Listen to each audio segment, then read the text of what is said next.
So what do we do in the Not So New School? We have lots and lots of quizzes. So e-textbooks are quizzes at the end of each chapter.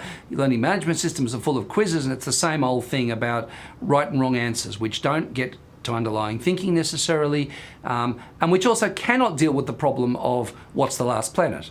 There's a lot of knowledge in the world is not unequivocal, so to speak. But also what we have is, people say, oh, there's going to be more formative assessment. So the classic distinction is formative assessment is assessment which happens during learning, for learning, and summative assessment, it happens at the end, which is retrospective, which is how much did you learn.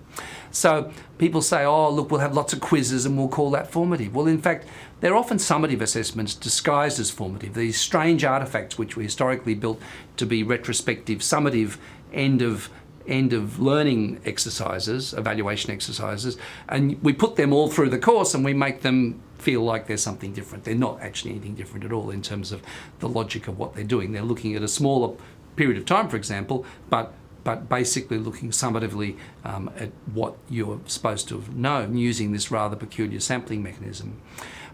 We also have in these environments a whole lot of other reductions going on to things that are measurable. So decision trees in intelligent tutors are a good idea. So let's say you're in an algebra tutor, that you're going through, you're learning algebra, and you make the next step and you get it right, and you move on, you get it wrong, you give another example until you get it right, and so on. So the decision trees, even though intelligent tutors look like they're these very sophisticated things, in fact, the logic that's going on around how they evaluate knowledge and learning is the same kind of logic that we would have used always. Now, it's not to say these are not good things. It's not to say that quizzes are not good things, unequivocally. It's not to say that intelligent tutors are a bad thing. It's just to say that we end up in these e-learning environments which do very much the same thing that we've always done, perhaps a little bit more efficiently, perhaps a little bit quicker, but it's the same logic.